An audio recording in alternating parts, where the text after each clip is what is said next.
Realogy, I saw an Inman that Realogy is now offering benefits. So I asked Linda about it. And she said that Sarah was going to test, check it out. I'm like, she's an employee. You need to have contract, somebody that's contract check it out, because we're the ones that are really, I can't believe that they never gave staff benefits. That just floored me. Yeah, when I found that out. was pretty bad. Read a book about it. Yeah. This is what how you produce a TV show. I was one of the fortunate ones who didn't need their benefits. But I worked with a lot of people that really needed benefits and didn't get them. So, Isn't your husband an agent? The best thing about it was auditioning in Austin, sent up to New York. no, he's a field service engineer. He works Oh, that's all over the good. country. And I'm For a reading big sides. robotics company. Who is it? Somebody, it was transaction management, whose husband was a realtor. Smarter than that, of course. So how can you think professional or Okay, now it's going to drive me crazy. 19 years old, and I worked for him. I just got Don Adams talent agency. Yes, I was with Don Adams, and I just did that. When I was there, it was just me and But I met Kanye right after. Cheryl and His wife. Julie. But none of us Julie's had- not married. No. No, we didn't have any significant others. How you doing? Right. Meet you. Hi, good morning. So anyway, but I honest, what the mom gave, and then not that, so I was like, I said, oh yeah, I was not sure, and then, I missed this last time she did it. I'm not very busy. It is a good class. He's kind of not that sure if I could I have paid it, kind of thing, because we had the same knowledge, business and stuff, just trying to straighten out.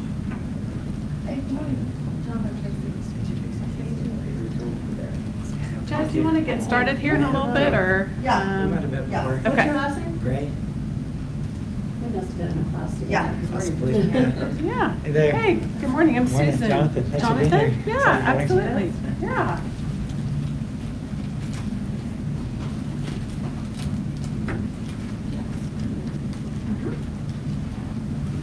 Hey guys, I'm Jazz Lowe, if you don't know me, I think you know. Jazz, like the names.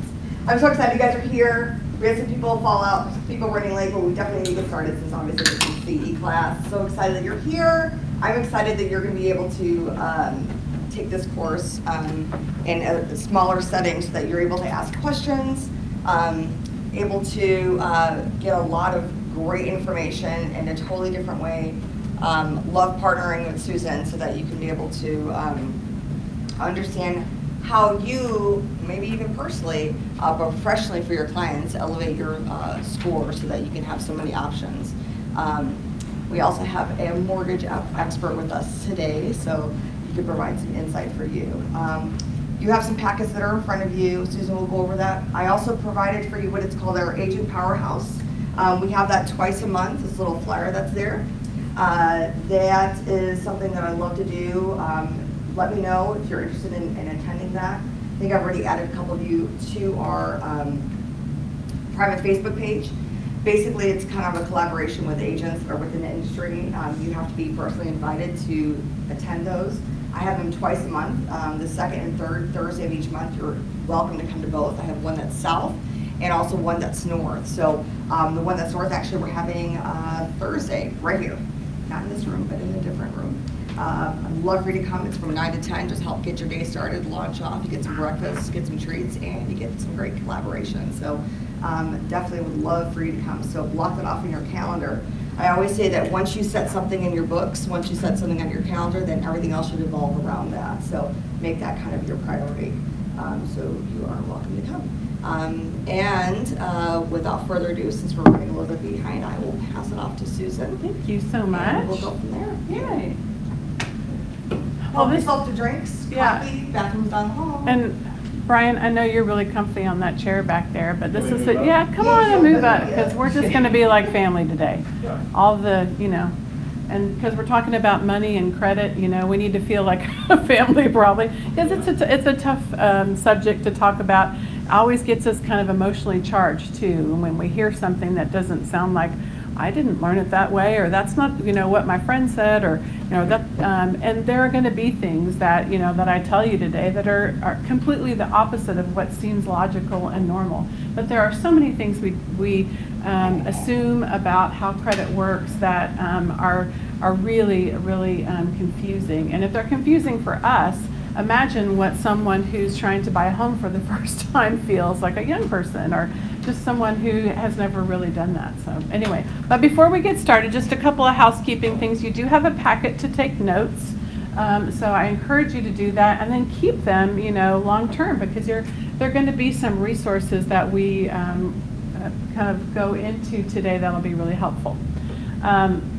One thing that will be super helpful for us, though, in our bookkeeping is if you will sign in electronically in this little, with this little app. Do you guys know how to use a QR code in your iPhone? So just open the camera app, and if you just point it at the screen, after about 2 or 3 seconds, a pop-up comes up that says website QR code. And if you just tap on that website, it is a Google document that says Credit 101 for Real Estate Sign In.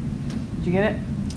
Okay, because the first time I did it, it took me to a thing that said get gift, and it took me to iTunes. Oh, well, that's not what Like, it was what? supposed to do. No, it's supposed to look. It's supposed to look like this. If Yeah, you need now help, it looks, now I've got it okay. right. If you need help, let me know. You can actually type it in on here if you want to on my phone. But this just puts everybody in our database and saves us a step in record keeping of all of the people that have come to our classes. We've been really doing this class pretty solidly in the Austin market for a year now, so we're excited to go back and see how many people we've actually gotten to meet and be in touch with this great information too. So, all right. Like I said, this is Credit 101 for Real Estate. It's a 2-hour CE elective credit. We are the provider. We'll be posting that credit for you on your behalf. There's no charge. We, like I said, are trying to get the word out and build relationships, get loan officers and realtors around the same table and have a great discussion about credit for mortgages and some questions and things like that. So that's why we do it. Chris Bush is the owner and president of Elevate My Scores.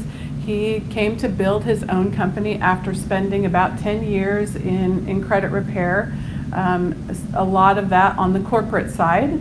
And as you can hear, as you know, and a lot of people that leave corporate to build their own business, they learned the wrong way to do it, right, from corporate. And they wanted to make a better, more user-friendly experience, but also a relationship that he wanted to have for loan officers and be respected in the industry. So that being said, I don't know if you can see the family resemblance. Chris is my younger brother, and I stepped into the company about 2 years ago just to help with the overflow of growth. And that's turned into, now I left my education career and have come over and into the business. I'm really excited to get to grow this part of how we outreach and market.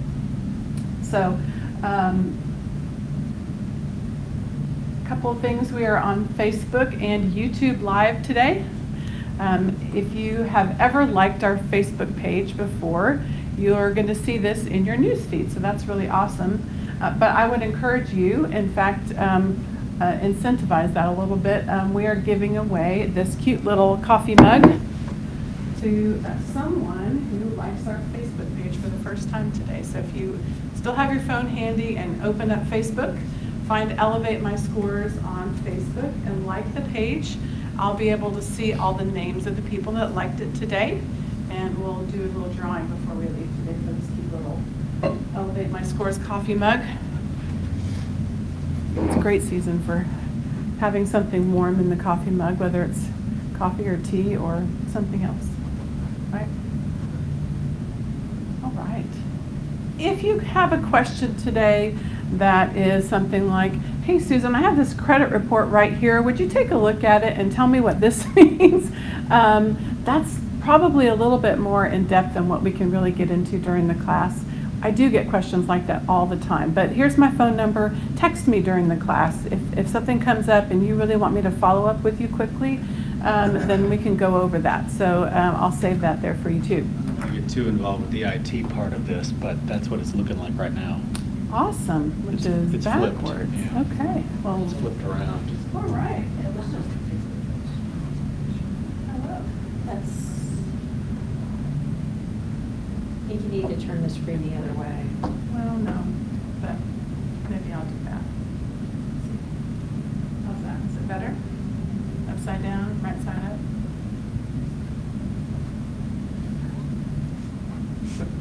You're upside down now. Okay, all right, one more flip and I'll get it. Yep, one more flip. Yeah, this is an older iPhone, and so yeah, it kind of works funny. How about that? She's A lot of videos ended, it'll be available soon. like, all right. But that was correct, which, the way you have it right now is exactly how you need to Okay. do it. All right. Well, let's just delete that and we'll start again. How about that?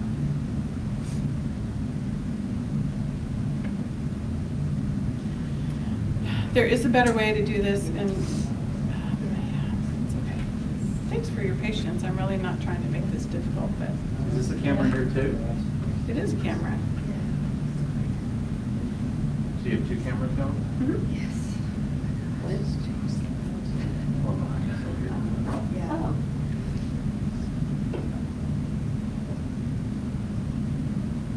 I like these cups. Cheers to that. Yeah. Absolutely. That's what Brian brought us today. Okay, all right, well, whatever it is what we're gonna get. I'm not gonna worry too much about it. But it's a good thing you checked, so we know, like, everybody's looking at it backwards and wondering what's up. Okay, so let's just dive in here. So assuming that you have looked at a mortgage credit report, why are there 3 different scores on a mortgage credit report? there's 3 different bureaus. 3 different bureaus. Very good. Okay. You wouldn't believe how many people can't answer or, come up quickly with that answer, right? And the names of the bureaus are Experian is one, Equifax. Equifax, TransUnion. and TransUnion. Good. 2 E's and 1 T, right? Experian, Equifax, and TransUnion. Okay? Right. Now, they're all giving information about you. You're one person. Why are those scores different? Why aren't they the same? Sometimes you'll find something on one report that's not on another. Yeah, absolutely. You got something on one report that's not on the other 2. Okay? That's definitely one reason. Okay? Any other things that you just might want to guess about why you think they're different? Do they have different algorithms? Yes, they do have different algorithms. Did you take the class before? I'm just kidding. No. But that is one of the reasons, right? Okay. So back to the thing about different information. So there are creditors that only report to one bureau. Very often you'll see like a medical collection that's only reporting on TransUnion, okay? That's not reporting on the other 2. We see that a lot, as a matter of fact. Is that cheaper for them to do that? Is that why they only? They're just more accepting of data. So, I don't know about cost, actually. That could be a factor. I wouldn't doubt that that's a factor. And then maybe you have some other things that are reporting to Experian and only to Experian. So if you layer all those differences on your credit report, things that report to one bureau or 2 bureaus or all the bureaus on top of one another, you're going to see some differences in the score. So different information, right? Okay. Now, credit cards can be one of the things that really cause some differences and varying in the scores, even from like week to week. And that's because a part of your credit score deals with the balance that you keep on your credit card, okay? So, and I know a lot of us kind of are business owners, or we operate, a business, and we might charge up some things for the business during the month, and then the commission check comes in, and then we make a big payment, right?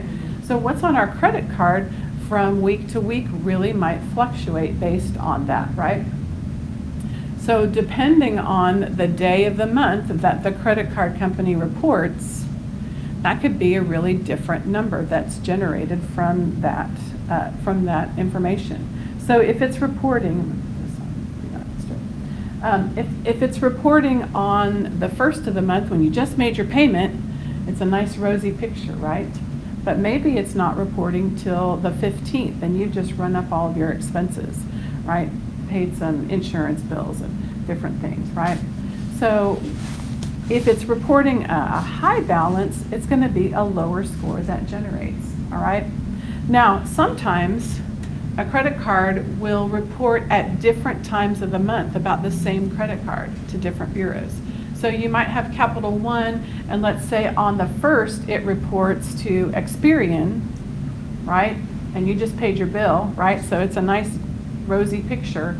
But on the 15th, it reports to Equifax and TransUnion about the same credit card. And you just ran up all of your expenses, right? And so it's not as rosy of a picture. So what I mean is week to week and month to month, and the credit card influence on our credit score can cause some fluctuation in how that looks, right? But the big reason, the big picture about why credit scores are so different has to do with algorithms, okay? And an algorithm is just a mathematical formula that is used to calculate and generate a credit score, okay? It's the algebra problem, right? And we hear about algorithms, that Facebook has algorithms, and different social media programs have algorithms about how they figure out different things. And an algorithm in credit scoring is just that. It's the data that they want and the percentages that they want to weight that data in how they figure out that number, right? Now, we said there were 3 bureaus, right? Experian, Equifax, and TransUnion. So there are probably 3 algorithms, right? Does that make sense? No. It doesn't make sense? No. It doesn't? You say that 3 algorithms, 3 bureaus, that makes sense, right? That Because sounds they're all nice and- different, they're not Yeah. going to share their proprietary Right, information. right. so- But that's kind of neat and tidy, 3 bureaus and 3 algorithms. There are over 100 different algorithms in credit scoring. Yes. It was 1,000, so 100's okay. So 100's better. Maybe it feels like 1,000 because it's so frustrating and so different, right? So over 100 different ways to compute a credit score. And I usually pause there just to kind of let people kind of, soak that up, right? That is really confusing, right? So which one is the score that really is important? Which is the one that I need to pay attention to, right?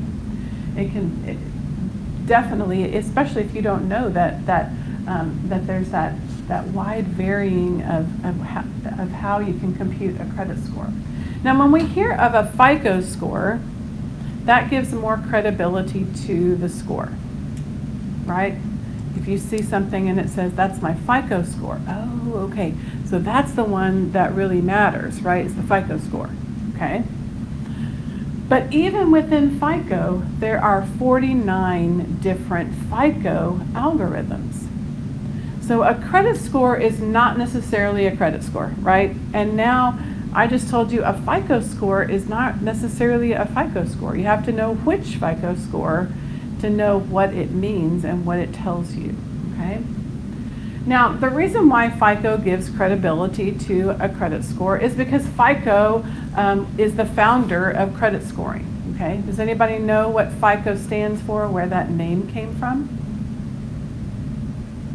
Okay. It looks like it should be initials for something like the federal income credit, something like that, right? That sounds good. It's actually, F is Fair, I is Isaac. It's the Fair Isaac Corporation. It's named for 2 individuals that were mathematicians, Mr. Fair, Mr. Isaac, And back in the late 50s, early 60s, it was their idea to come up with a mathematical formula that would give a value to your ability to borrow and pay back money.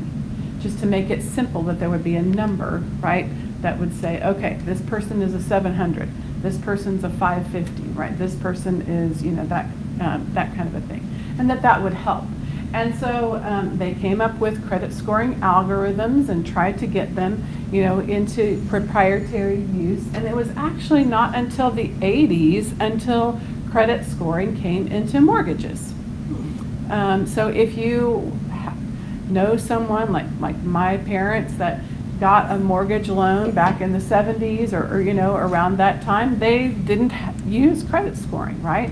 They probably brought their box with their tax returns and their bank statements, all of their bills, utility bills, pay stubs, like paper pay stubs, everything in a box, and took that up to the bank with their application, and then that's what they used to determine whether they would get that mortgage loan or not, right?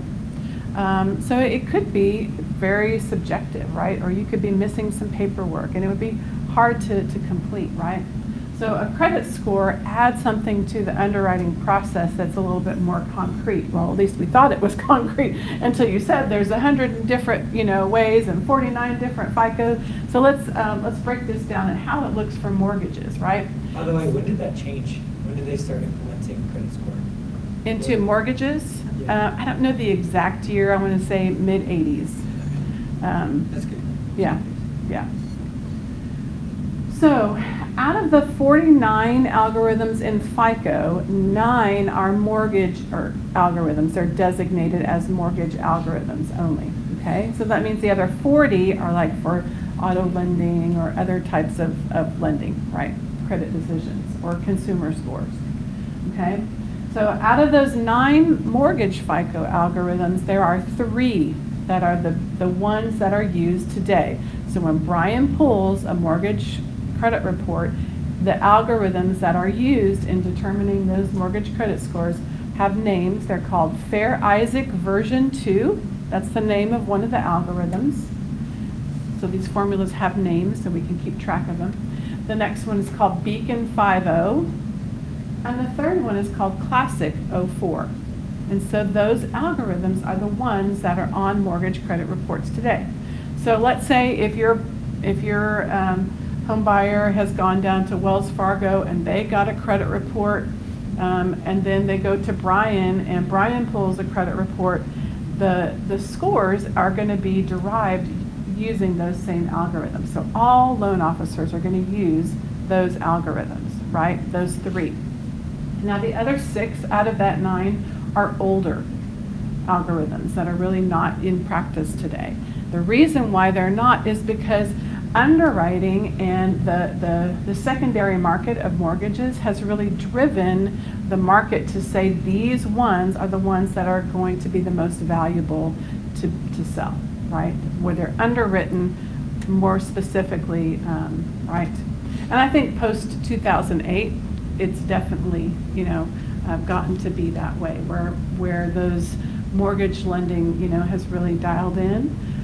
And be very specific about those algorithms there. And I know for sure that there's at least 1 or 2 of those other algorithms in that 9 that were a little bit more lenient, and that there were loan officers that probably said, I can't get it done on this one. Well, let's go use that old one, see if we can get it through, right? And I know that happened, right? Yeah, that's that. Now there are some other industry differences that can cause scores to be different, right?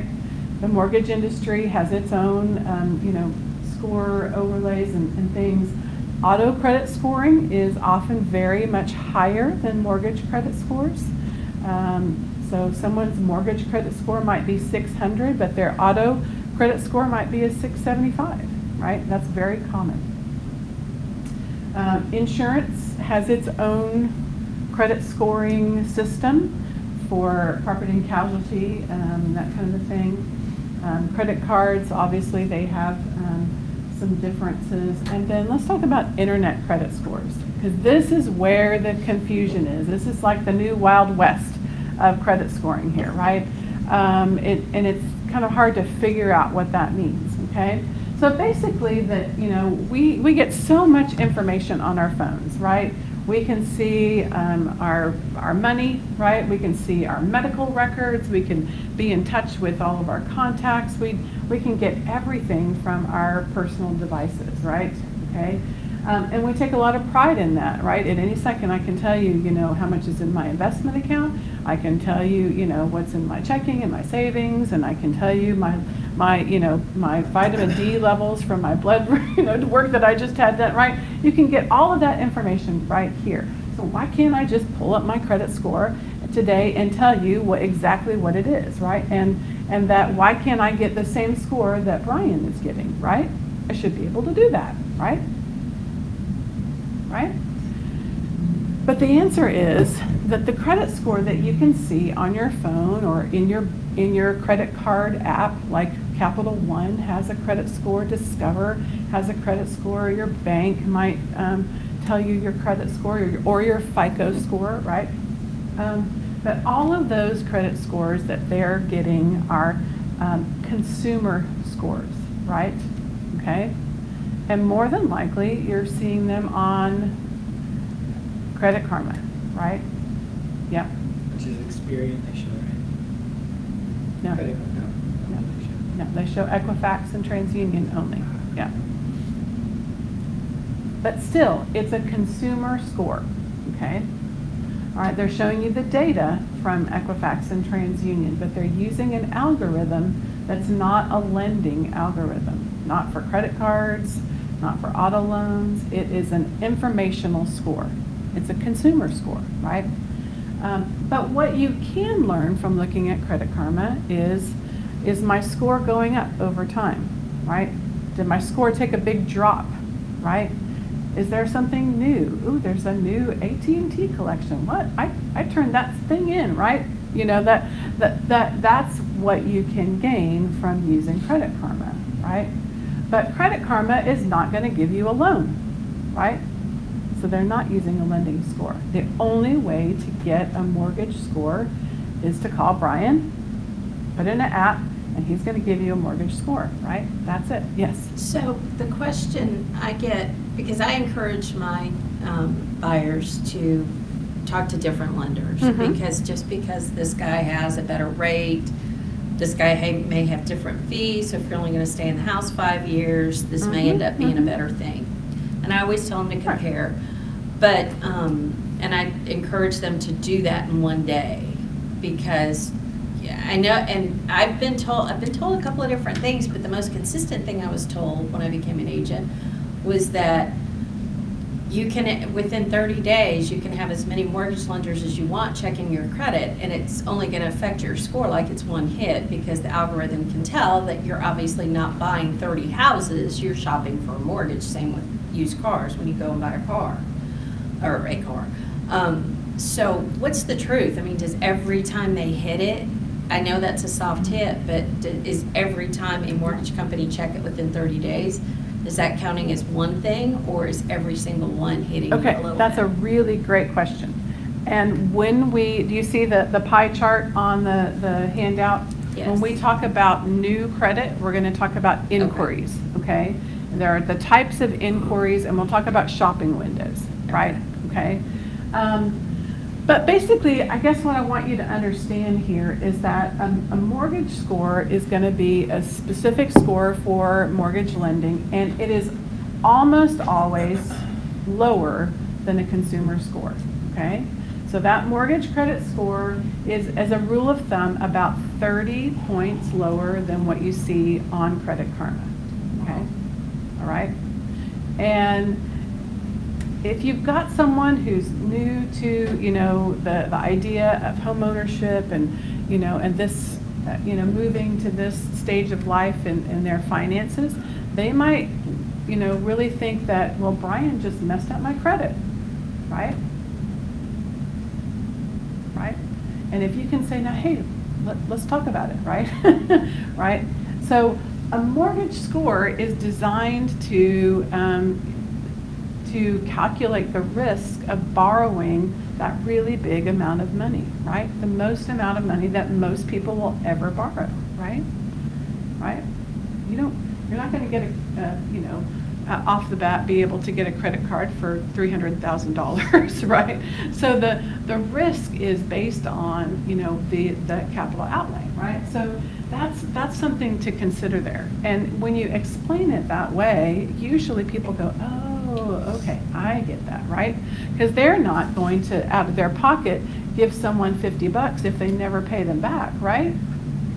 You're going to say, well, here's $5 instead, right? You're not going to keep loaning that person. So they understand that the risk that's calculated in that, if you can help them, right?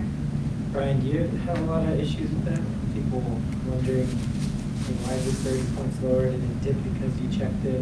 90% of the time. Yeah, Mhm. absolutely. Do you Because cover that credit- before you even pull it, the credit then? Not necessarily, unless usually when I'm kind of pre-qualifying before they do fill out my credit application. Yeah. I'll kind of run through, do you have an idea what your credit score is? Yeah, absolutely, it was 740. Where are you getting that from? So it will create a conversation a little bit. If you're getting it from Credit Karma, just so you know, that's a consumer score, and that's the wording I use as well. Yeah, okay. To say it may be a little bit higher, but let's pull it. And I did have one time where Credit Karma was higher than me. No, what I was saying. It was lower than It was you. lower than me. Yeah, Yeah. which was really strange. Wow. Yeah, so no, that's not right. Credit Karma was higher, Credit Karma is always higher than me, Yeah. but there was one time where it was lower, yeah. But, so it creates the conversation, it's just, so that they're kind of aware. Yeah. So, but not always. Sometimes they have no idea what their credit score is, so let's pull it. And then they say, oh, you know what, yeah, I forgot to do the Credit Karma, and it says it's Mhm. 40 points higher.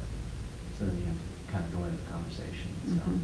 Mhm. So do you, when you do like pre-qualify as opposed to pre-approved, are you always pulling, it's a soft pull, like what we're talking It's not, about? it's a hard No, pull. it's a hard Every pull. time it's mortgage, it's always a hard pull.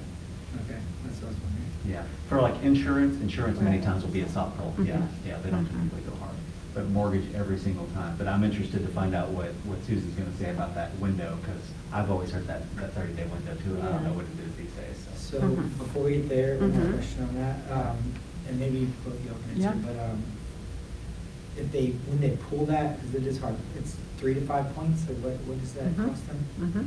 Yep. When it impacts it, yeah, so depending on what Susan says and how many times, Yeah. that one pull, whatever that is, yeah, usually about 3 So then if you need to re-pull it 30 days, 60 days, 90 days later, same thing? Yeah, Okay. but that's the thing that I love about credit, and I love these kinds of classes, is it's a living, breathing thing. So even if you knocks you down 3 to 5 points in 60 days, it might have completely recovered from that inquiry, just because it's always kind of has this ebb and Yeah, we'll flow talk to about it. it. Anyway. You do get them back, but not quite Maybe that not that quickly. fast. Yeah, some of it will start to come back by Yeah. then, but to completely heal takes a year, Well, actually. because really good lenders will also advise people when you're pulling, and let's say you're in a new build, or you're not closing for 60 days or whatever, they'll say, in the meantime, you can do this, this, and this to help. Boost the score? Sure, Yeah. no, absolutely. Mhm. Do you do that? I have done that. Okay. If they're a 740 credit score, I don't have a lot to Sure. really guide you on, but yeah, if we're at a 640, 645, and there's a chance that it might dip, yeah, then it's like, but that goes along with just standard lending of, don't go out and buy a bunch of stuff Sure. and Don't charge pay your off a credit bunch of cards stuff, and- yeah. Yeah. That's the other And I guess that might be Yeah. where you guys come in. We're going to come in on the side, we do help with a lot of credit coaching, absolutely. That's a part of what we do, but we're going to really make an impact in helping people get negative items removed Yeah. through investigations, and that's Got what it. The what bulk we of can my do. referral Yeah. to them is when the credit score is between probably 560 and 620. That's kind of my go-to of, Mhm. I need your help. We need to get to a 640. Right. So that we can do a USDA. I need to, get to. Right, a well, this person's got a whole bunch of certain medical We collections just gotta and, get it right, yeah. they're not worried about that for DTI, but it's hitting their credit score. What can we do to help, But I will be honest with you, above 700, I'm not thinking Oh, yeah. credit repair. No, of course at all, not. you know? But in the 600s, I was thinking Yeah, it makes yeah. sense to look at. Absolutely. Even like at 640, do you guys usually look at files? Even? I To do them get up some higher? files in that are, in the low 600s, 620, but it's because they have a higher goal. Maybe they're trying to get a conventional loan. Yeah. Or maybe they are trying to go USDA, or down payment assistance sometimes can have some higher requirements, or they need more depth of credit so there are times that we need to do some work, but we've helped people in the upper fours, get Yeah. qualified for a mortgage. It's a longer road to hoe, for sure, but it Year or definitely. two, you think?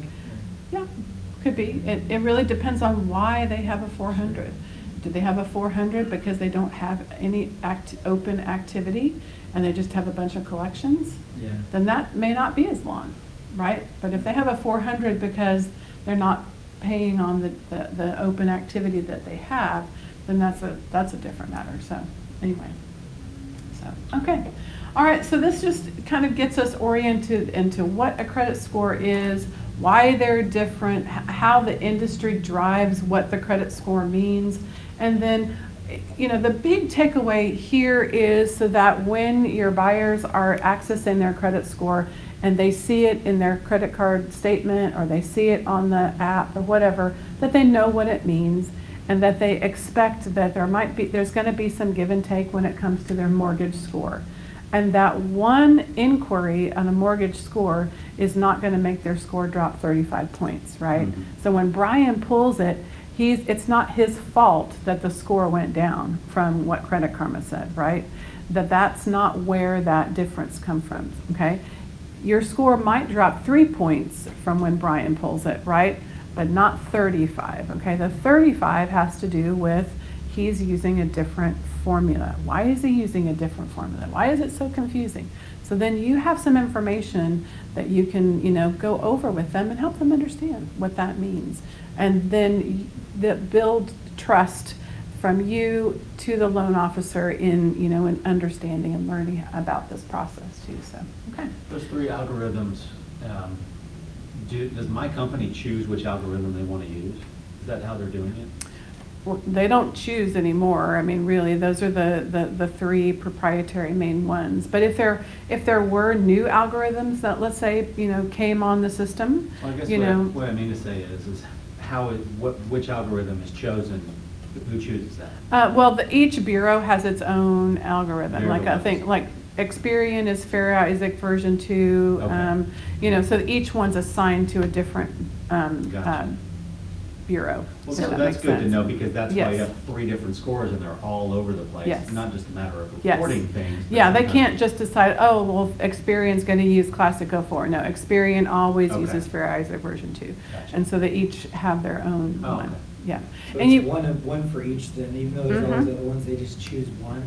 in mortgage lending, they don't choose. I mean, it is that assigned to that bureau. I mean, that bureau Yeah. uses that algorithm. Okay, got it, sorry. Yeah. But each one's using a different one, so there are Yes. 3 different models, and that's, okay. 3 different scoring models, 3 different bureaus, and those in mortgage lending, right? Right. But when you open up all of the wide world of credit scores, right, that's where you get all those other differences. Now, So- sorry, go ahead. Is there a different algorithm used for, say, mobile homes? Because I know the rates for mobile homes are higher. Is the Not a different qualification any algorithm, different? but there are other underwriting factors in mobile home lending, and there are lenders that actually, kind of specialize in that, because it's just a little bit different qualifying, We right? do mobile homes, but it's a depreciating asset, so, Yeah. so sometimes can have just a little bit more risk involved, right? Uh-huh. Higher interest probably interest too, rate. yeah. Oh, go ahead. Yeah, so, do different mortgage companies, use different, FICO, they're all using the same? Yeah, a lot of,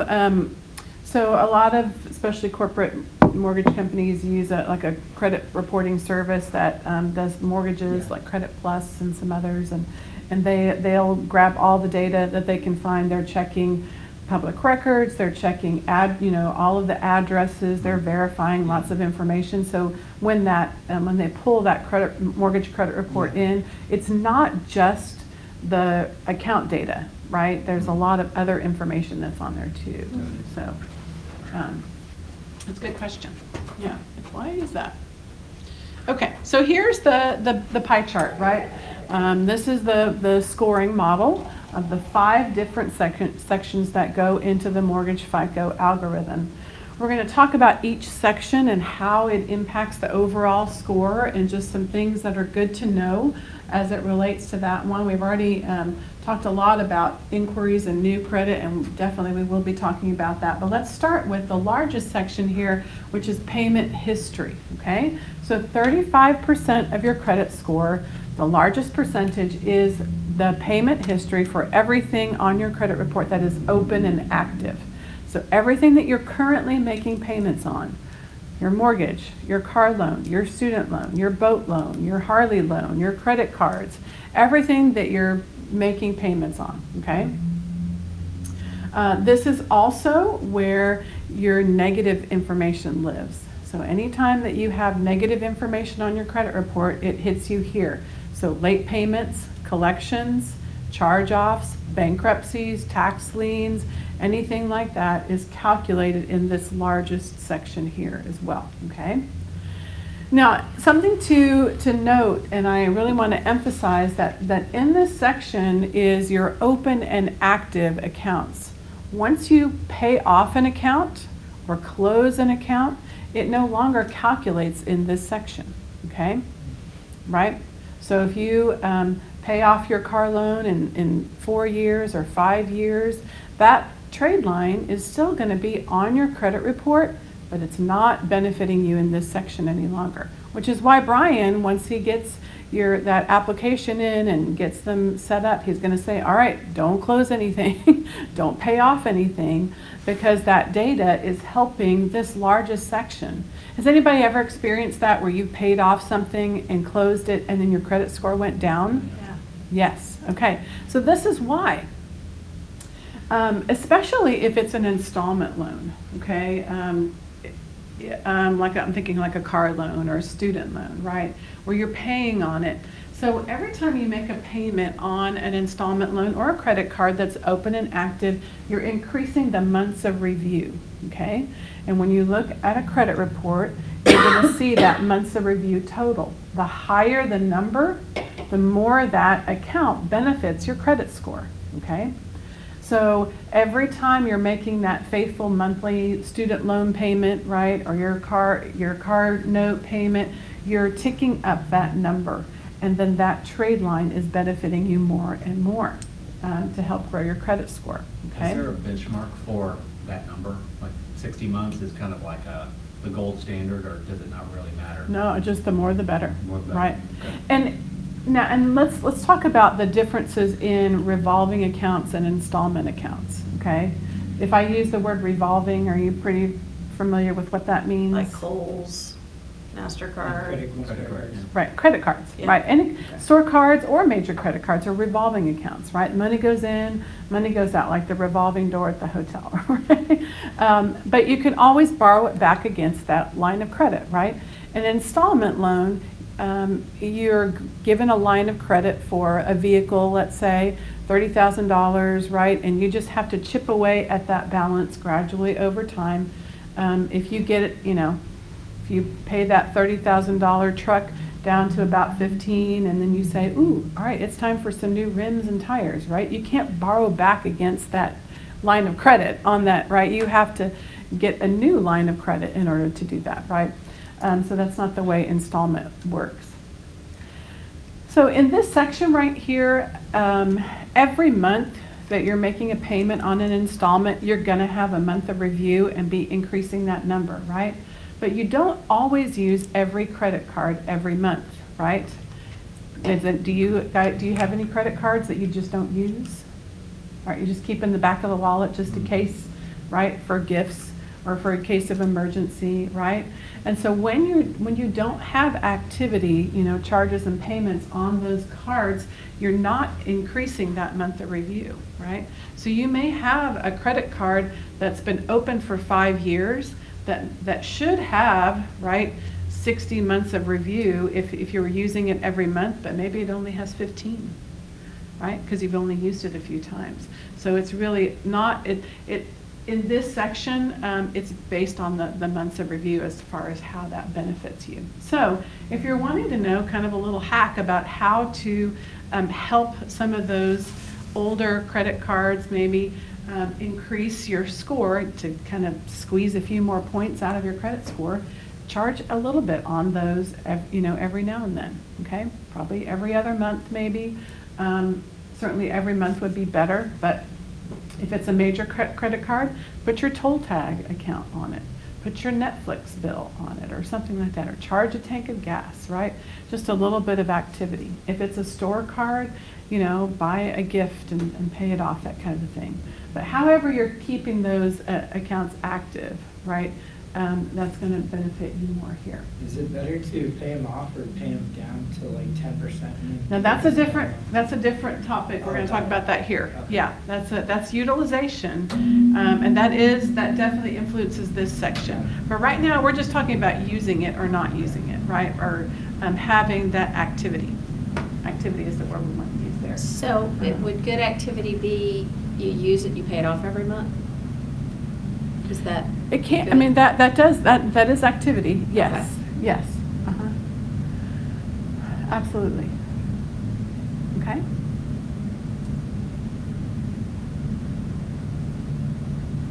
But it's this is one of those scenarios where you make a great financial achievement, like paying off your car, right? And it actually doesn't benefit your credit score at that point. So anyway, it's a little bit backwards, right? Like it should It's super weird. Yeah, I it think should that help would me. help. Yeah, it should help my credit score if it looks like I paid off a loan, right? Yeah. but it, and I come back and think about that too, and really, to remember that your credit score is based on your usage of credit, right? So when you close, when that account is closed, you're not using that line of credit any longer, right? So that's kind of how we get to that answer. Now that data stays on your credit report and benefits other sections, and it's part of the history, but it's not in this part of the scoring model. So, okay, let's go and talk about the next part here. This 30% section called amounts owed deals only with revolving accounts. So only credit cards are calculated in this section, okay? So not your mortgage, not your car loan, not your student loan, only your credit cards, okay? And the range of points in here is based on utilization, okay? So utilization is the limit versus the balance ratio, right? Yes, Sorry. that's okay, don't apologize. Going back to the other section, I was Uh-huh. thinking, I had a question in my mind.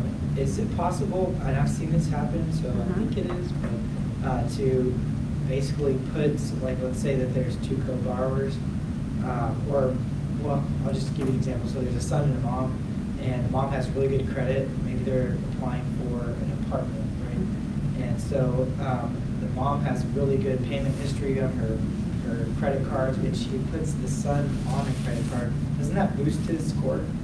That's called authorized user. Yeah. And yes, it does. Can you do that for a car loan too?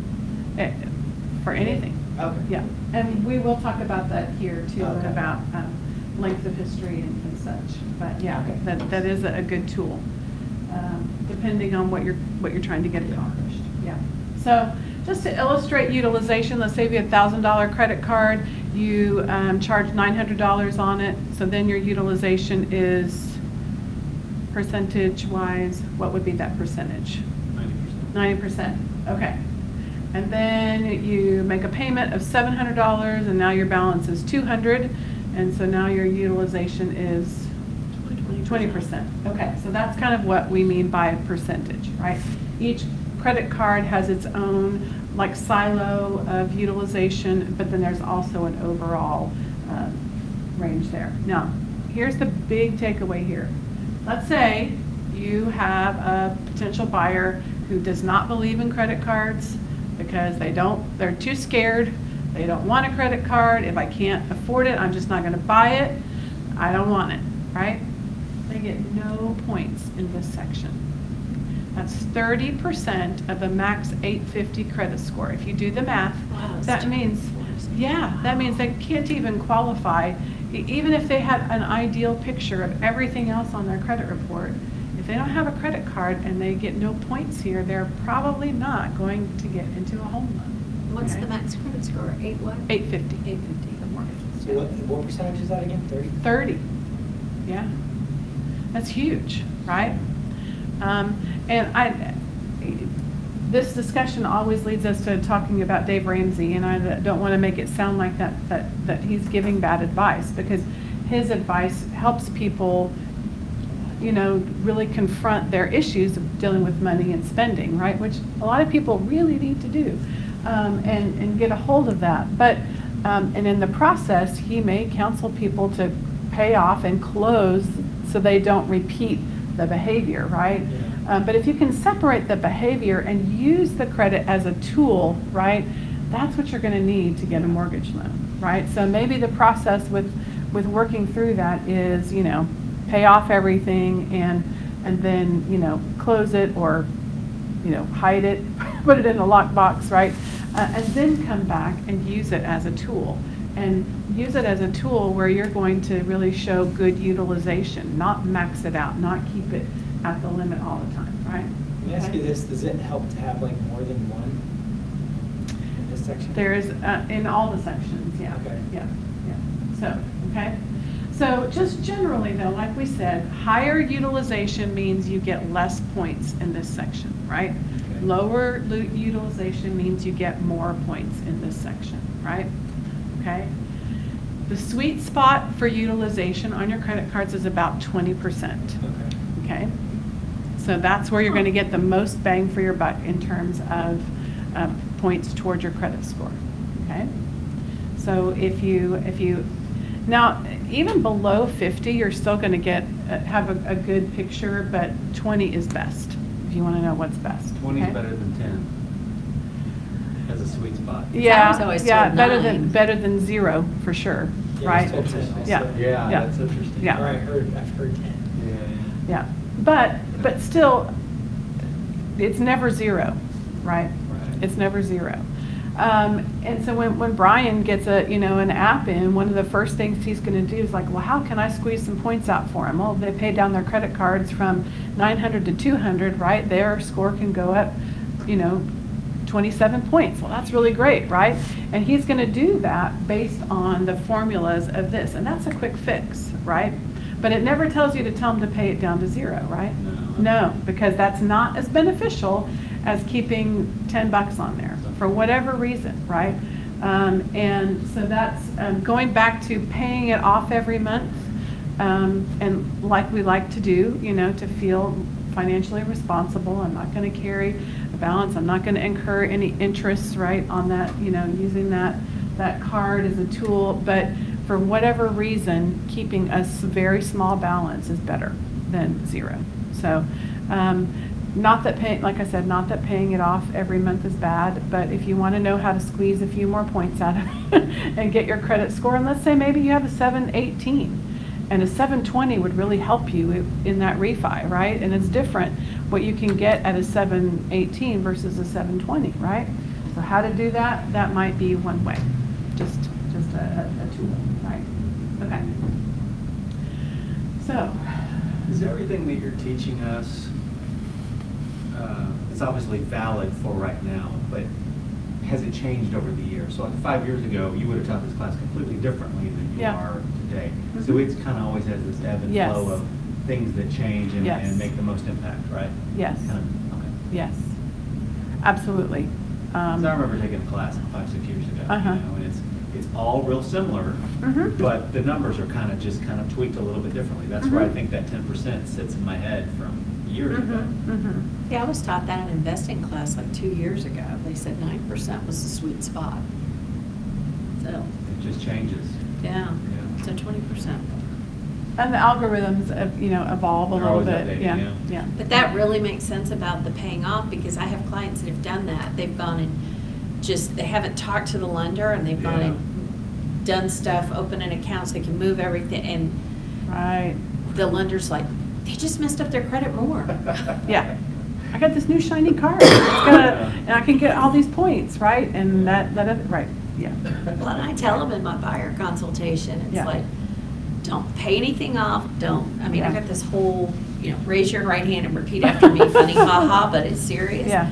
But I've also had to start saying, and if you have any large purchases you need to make, like I had a couple that was getting married, so they had to pay off their honeymoon during contract period. They had some pretty big expenditures they had to pay for the wedding and the honeymoon, and I'm like, just talk to Susie, talk to whoever the lender was. It's like, ask them the best way to handle this. I'm not a credit expert. Yeah, and some of that is all the other part of underwriting too, which has to do with assets and where they're allocated and that too, so, yeah. Okay, so let's talk about this next section, 15%, which is length of history, okay?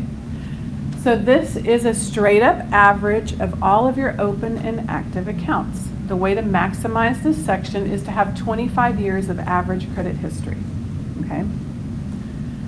Which is a lot. Because we do things like, I have this new shiny card and I like their interest rate and I hate that other card's customer service, so man, I can't wait to transfer that balance over here. Woohoo, it's gonna be so nice and then I can get all those points, right?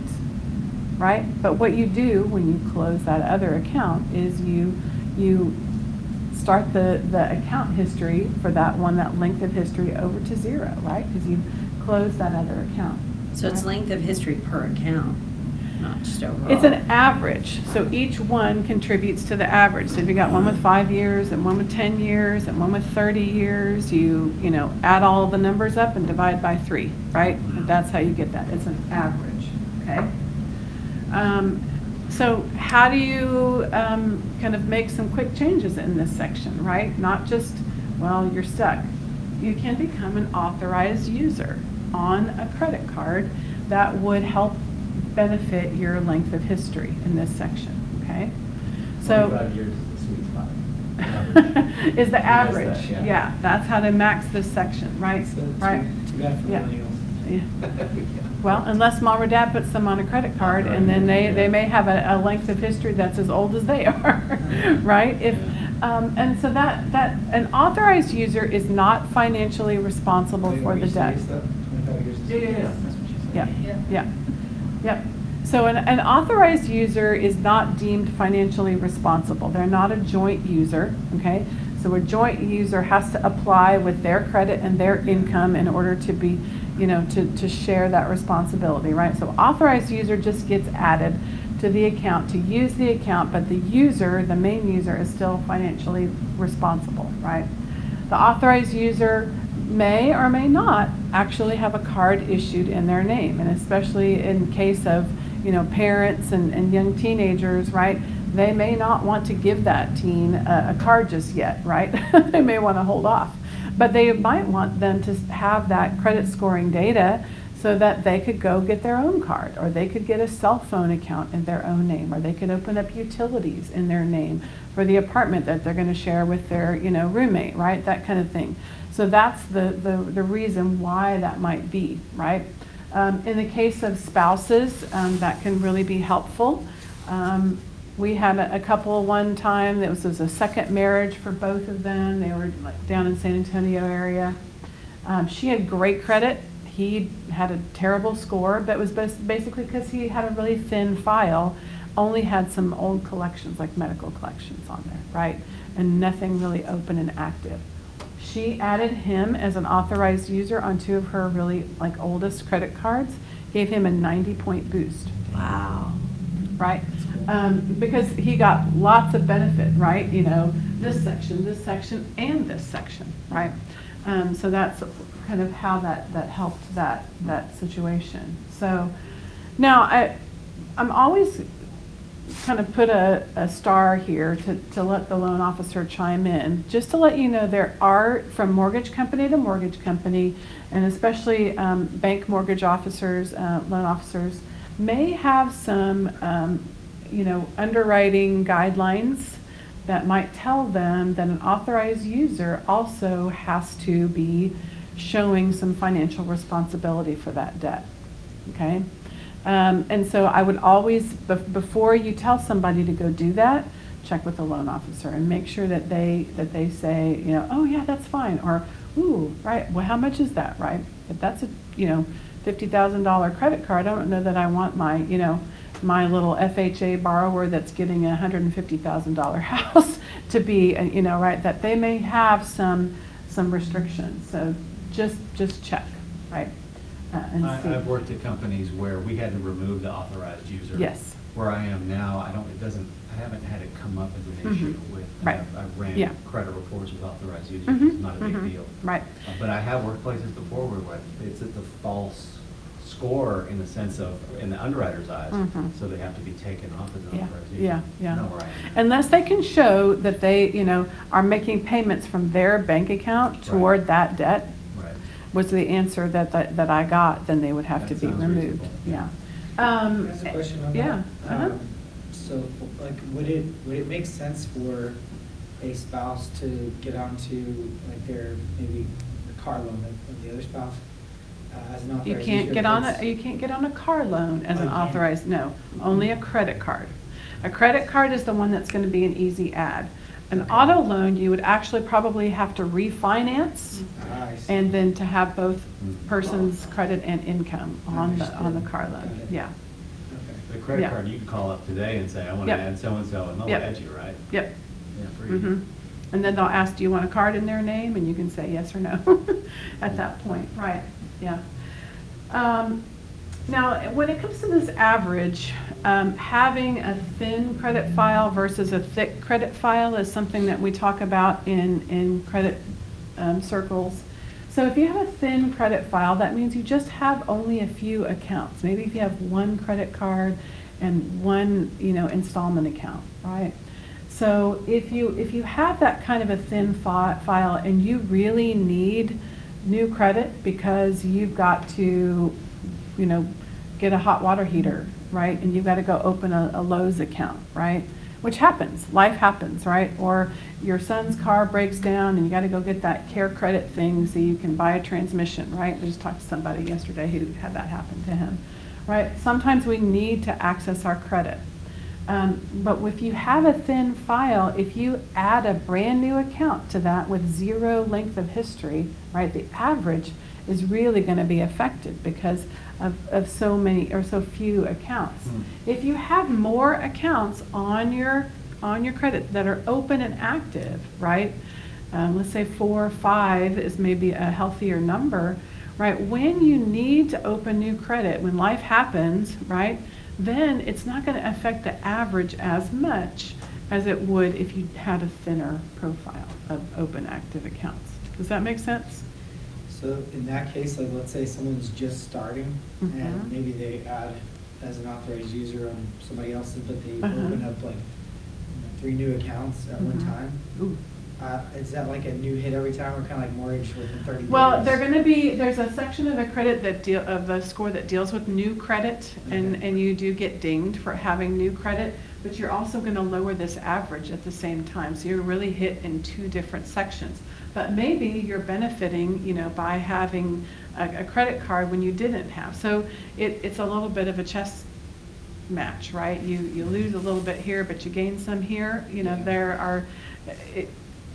The answer is it depends, and that's why, someone who can holistically look at a credit report and see, what's benefiting the score here, what's hurting the score here, and then what would a new, account bring to that. Well, it's going to help this section and it's going to hurt this section, right? But the hurt is going to heal itself because it's an inquiry and it will get better over time, right? So there are, that's why when I say look at the big picture and to understand all of that. And and like we said, we get asked a lot, I thought closing an account was bad. Well, the answer is it depends, right? If closing the newest account is what you want to do because, oh, I paid off that transmission and it was 12 months no interest financing, right? And then I closed that account, right? That was my newest one. Now my average is going to go up, right? Mm-hmm. So if understanding that how it affects the average is the thing there, right? But if you, Optimal is longer, older credit cards. Yes. is also- So, and that explains why some of the highest credit scores we see, those 825 plus type credit scores, are folks that have had an American Express card since 1980, Sure. right? Right. Because even a mortgage, you're going to pay off and close that account, right? And then that doesn't factor here anymore, right? But that American Express card that you've had, right, might definitely outlast that even a mortgage loan, So right? with someone with new credit or fresh credit, I mean, you gotta start somewhere, right? Right. So it's probably better to get something going. Yes, it is. Yes, Even for if it sure. means in the Mhm. meantime. Mhm. How long, like, to the making like positive payment, would that that 3 to 5 points be made up? So, not to get to confuse matters, let's talk about Okay. the inquiry hit when we get to that new Right. credit section, because that'll be important there. So, 10% of your credit score is based on types of credit, okay? And it's because it's the best to have a good mix of different types of credit accounts. You can't have too much of a good thing, right? The ideal picture for a credit profile is 3 credit cards and 1 installment loan, okay? Okay. That's the ideal picture. So you asked about, like, is it better to have more than one? The answer is, this is the sweet spot, right? Okay? Now that does not mean that if you have 2 installment loans, oh, I need to have 6 credit cards so I can keep the ratio and do the math. That's not how that works, right? But if you just want to know what's the best scenario to maximize your credit, okay? So your score can be negatively impacted by having too many of certain types of accounts, right? You can have too many store accounts. Store accounts are like a Best Buy card, a Target card, an Old Navy card, Kohl's card, a Care Credit, all of these different store accounts. Now, a lot of, like, my Best Buy card is just a Visa card I can use anywhere, but it says Best Buy on it. Well, that's a different But program. then my Kohl's card is just Kohl's. Right. And I think Target has 2 different programs. They have a Target Okay. Visa, You're which you right. can use everywhere, and then Target then they store. have also a Okay. Target store card. So a store So card to is tell. just for the store, right? So like Synchrony Bank does a lot of store cards. Comenity Bank does a lot of store cards. You'll see that's the main issuer, but it's for that store, right? So we saw a credit report that had 25 open active store accounts on it. They were all being used and the payments were being made on time. Nothing was over the limit, but it's just a person who maintained all those store cards and, was a shopper, right? And she actually had a reason code that popped, a negative reason code, derogatory, that popped up on them that said too many open store accounts. So we worked carefully with that client to strategize, well, which ones can we close to get that reason code to pop off, right? Because we didn't want that on there anymore. But then also we needed to benefit her length of history. Going back to our previous discussion, right? So we closed the newer accounts and kept open the ones that had the longest history, which was not necessarily what she wanted to keep open, but but we were trying to help her get into a mortgage loan, right? You can also have too many financial accounts. A financial account, is an account like a short-term personal loan, the storefront loan, right? You can fill in the blank with the commercials, right? Speedy Cash, CashNet USA, right? Rise, Sun Loans, right? All of those very high interest a lot of times, but having one of them is not necessarily a detriment. It's doing it in a pattern where you get one, you pay it off, you'll get another one, and you go get another one, and you go get another one. I've seen a credit report that had a couple of pages worth of those loans that they had done. And I believe that person was being told by the loan officer that it was benefiting their credit to do that. Well, maybe one helped but not 21, right? Or however many this person had over time, right? If you're the underwriter, even if they're all paid as agreed, what does it look like that person, what's their spending habit, right? What's their financial responsibility habit? Looks like they can't manage their money, and then they get stuck, and then they get one of these loans, and they, to bail them out. That's what it looks like. So, and I don't believe that that's how they're perceiving it on the other side. So, So they're getting dinged on types of credit and probably length of credit yeah, too, because they're right? starting a new account every time. keep doing Yeah. that. Mm-hmm. Yep, it lowers that length of history every time. Okay, now we've talked a lot about that because this is a really sticky subject here. New credit.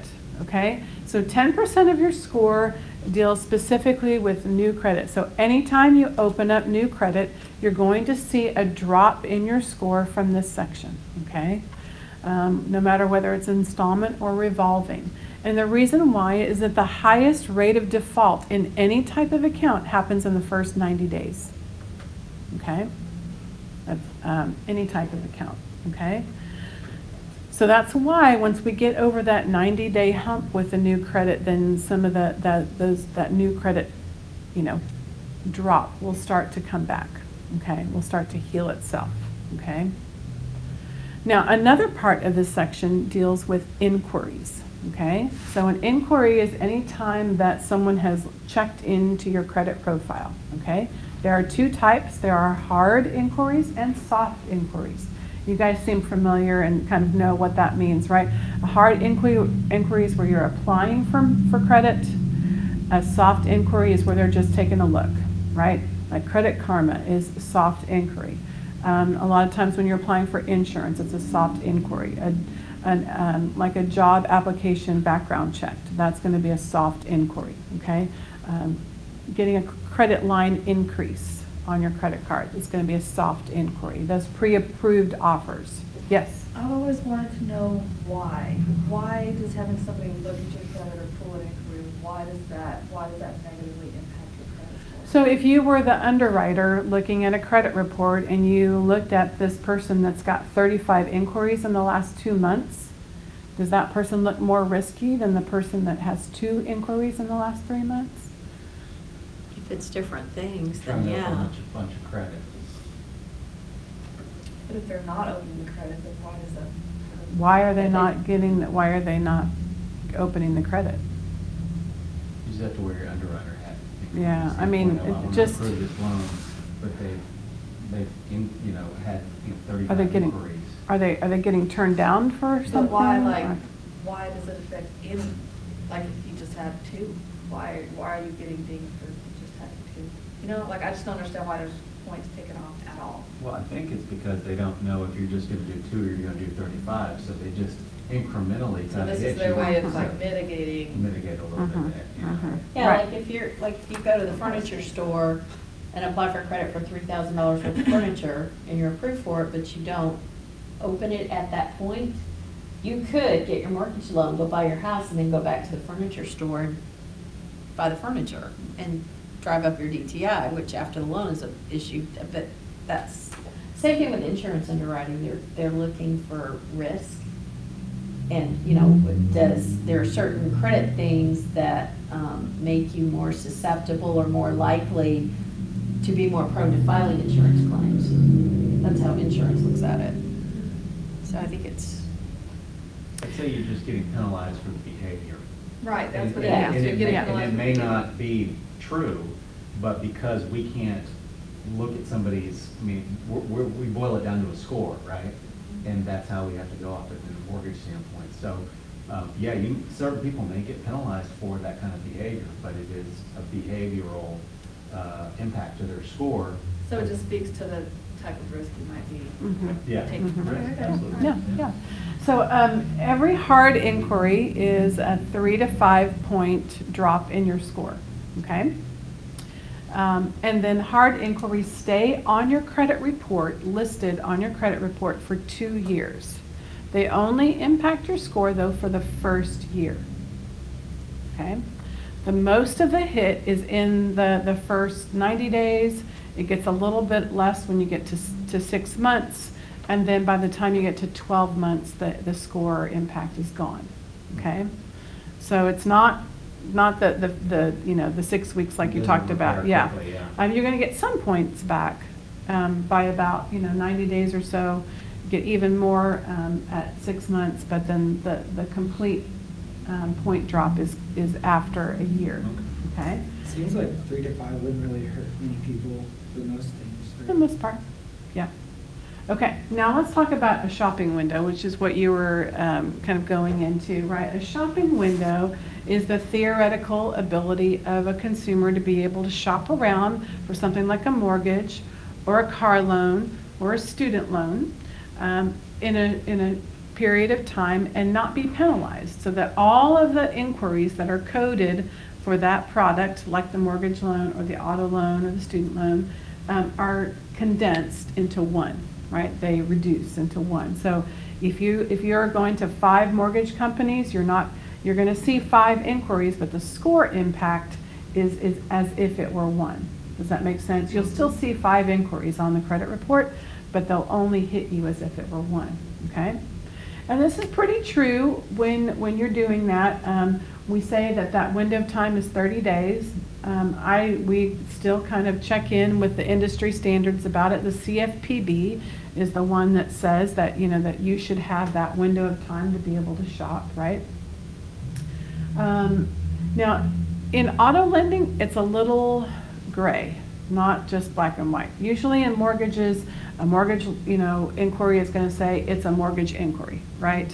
Sometimes when you're doing a product like a HELOC, it might show up as a financial inquiry, which doesn't have a shopping window, but it just depends on where you're getting your HELOC, right? But in auto lending, it's a little gray. And when I say that, so like if you go down to the dealership and you're applying for an auto loan and you're going to buy this truck, they're going to run your credit with Ford Motor Credit, Capital One Auto Finance, maybe some other auto financing companies, but they're also going to run it with banks and credit unions, right? Mhm. Banks and credit unions do lots of different types of lending, right? Mortgages, personal loans, all of that. So those can show up on the credit report, even though they're being run by an auto dealership, they can show up on the credit report as a financial inquiry, okay? And there's no shopping window in the financial lending part of the industry, okay? Right? Okay? So to illustrate that, we had a loan officer that called us and said, hey, you guys, hey, Credit Chris, why did my client's credit score go down 35 points when he bought one car at one dealership? I don't understand. What happened? And the new loan isn't even showing up on the credit report yet. What happened?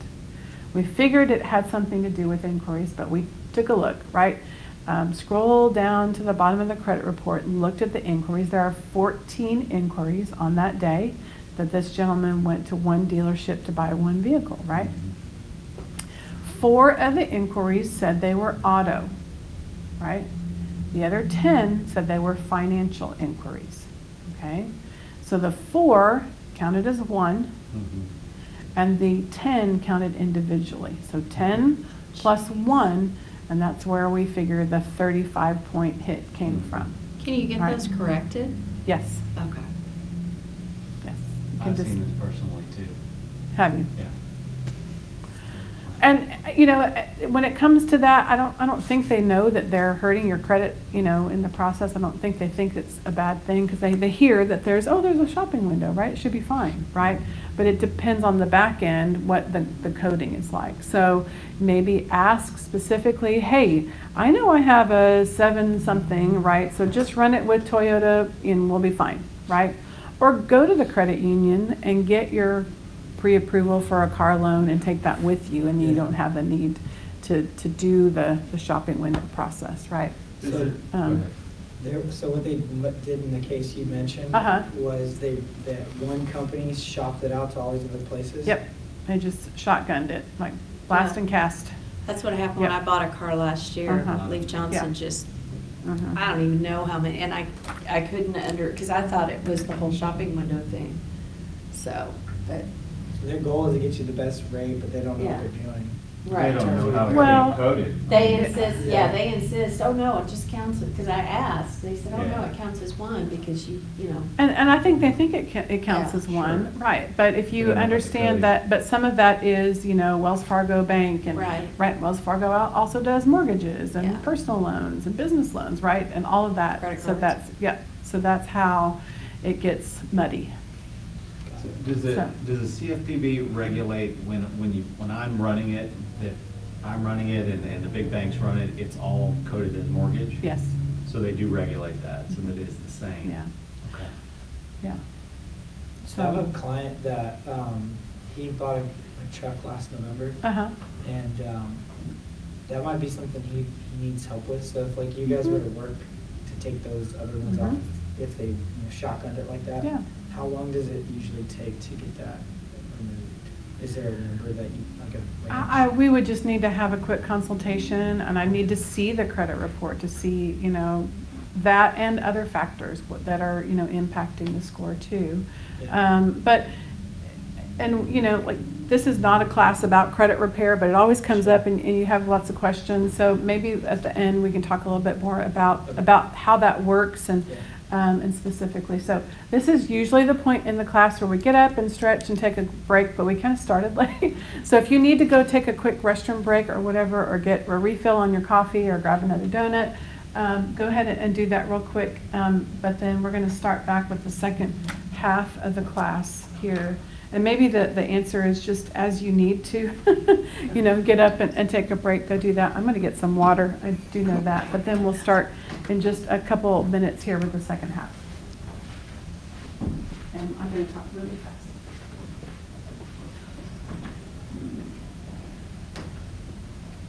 So, I can send you one in there. Okay, you might have some in the office. There might be in the fridge in here.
Thanks for sharing all of this now. Oh, no, you're welcome. It's, I think it's really important people get it. It's almost like, your credit score is related to your financial, health, but it's separate in a way, because you can be on paper really financially healthy, but not necessarily have an 850 credit score, right? So it's you've got to learn how to play the game, I guess, maybe, as a way to put it, but. It is kind of a thing. Yeah, right. And to your point about the inquiries, right? Like, if I didn't actually open the credit, why am I seeing the hit? So. Yeah, I get it, I didn't get it before I asked, I just always wondered why. Yeah, yeah. What is the, like a 640 to 740? Each 20 points is kind different benchmark for interest rate. Kind of 640 on FHA is the best. We go down to 620, now you're impacting more 600, you're more 580.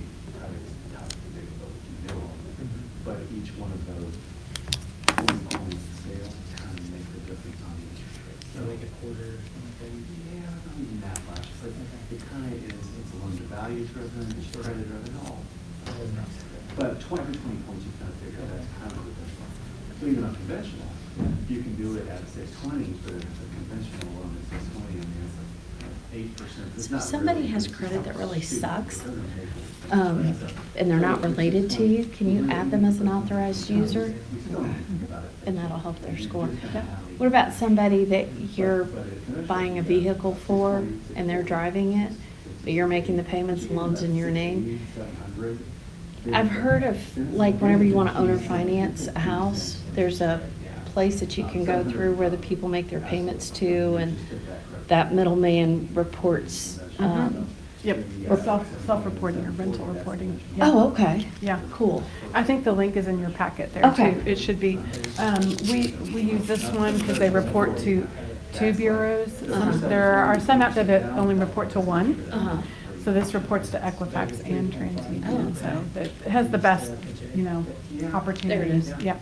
Well, 3%, you can do 3% down on the conventional, and I would say, if you're at 740, 3% down. Once they wrap up their talk there, we'll start it up. I'd have to see. It's probably better in the respect of the rollaway. FHA is not the rollaway. So there's a benefit there, that you kind of have to compare and see what's better. But if you're trying to get 3% down and you only got a 620, 640 credit score, then FHA, you're dead. So we got to go FHA. But if you're in the 700 to 740 range, you might be 3% down. The interest rate's not that bad. Okay. Yeah. I'm assuming that's slightly different for VA. For VA, well, VA is no money down. Right. I mean, I know that, I'm just saying like when you. And I'd say 640 is the benchmark for great interest rate for VA. Okay. So I can do them at 620, I can do them at 600. It's just not good, it just kind of starts taking up, it's mitigating risk. So, yeah. 640 is perfect. So, and that's kind of for government loans, VA, USDA. Right. And FHA, so that's kind of their benchmark. All right, well, let's start back up. So, and I'll try to talk real fast and get you guys out of here as closely to a little bit after 12 as we can. So in order to build credit, there are some things that, like we said, are that ideal picture for a credit profile, right? You need the 3 credit cards and 1 installment loan. But like we said, if you don't have a credit card and your score is really low, right? How are you going to qualify for a credit card, right? It's like the chicken and the egg, right? Where can I break the cycle and get started, right? So a secured card is a very good way for someone to build credit without having to have, a really good credit score, right? So, and that kind of a credit card that where you do have a good score is what we call an unsecured card, right? Your credit score and your income qualify you, and you don't have to put a deposit down. But if you have a lower score, or maybe even no score sometimes, you can apply for a secured card. So that means you put down a security deposit, and they hold it in an account to guarantee what you're using on that credit card. So it's equal, like a $200 security deposit, and you get a $200 credit card, right? We recommend Open Sky Visa as the one, and we found them on creditcards.com. Creditcards.com is a good kind of a clearinghouse website. They've got different types of credit card, and they'll break it down and tell you the, all of the features of them. But that's how we found that one. The reason why we like Open Sky Visa is because they don't pull credit. So there is no hard inquiry, right? No 3 to 5 point drop, right? That you're going to have to worry about, going away over time, right? And they report to all 3 bureaus, okay? Which is important when you're trying to improve someone's chances of getting a loan, right? So you want to improve all of their scores with that data. All they're going to require is that you put down a security deposit and that you have a job and a bank account, okay? Also, their fees are really reasonable. A $35 annual fee, not a $95 annual fee, and the interest rate is in the high teens, which is actually the average for all credit cards.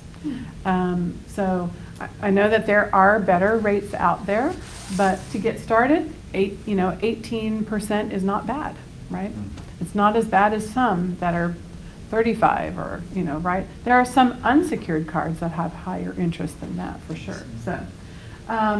So that's why we recommend Open Sky Visa.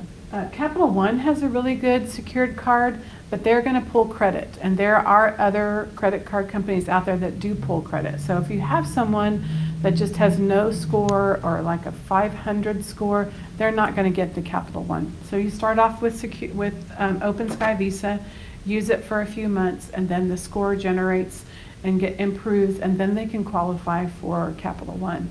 Capital One's is good because after a period, they will graduate you out of the secured card and into an unsecured card and refund that security deposit to you. So that's a reason to go with them, okay? I had a client that opened up one. It took 6 months to report. This one will report much faster? It is, yeah. Okay. Yeah, it will. That's great.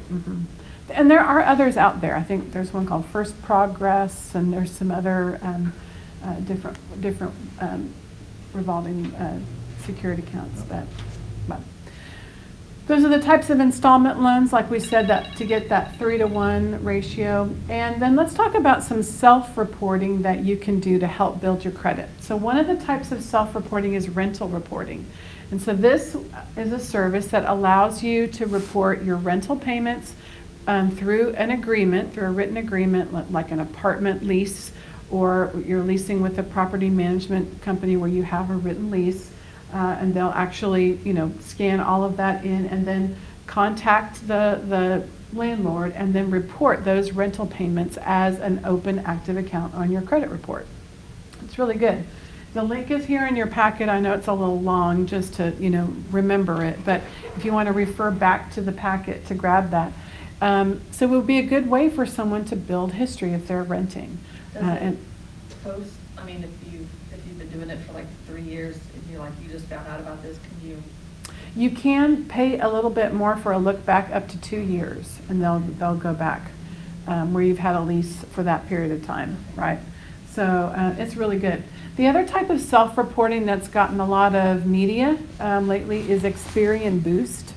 And notice I didn't put it on the slide because we're a little leery about recommending it. So Experian Boost is self-reporting, kind of like this rental reporting, but it only reports to Experian. This one reports to Equifax and TransUnion. Experian Boost reports to Experian, okay? And what they do is a scan of your bank account to look for utility payments. So, and then they report those as a self-reported utility, and it's on your Experian report.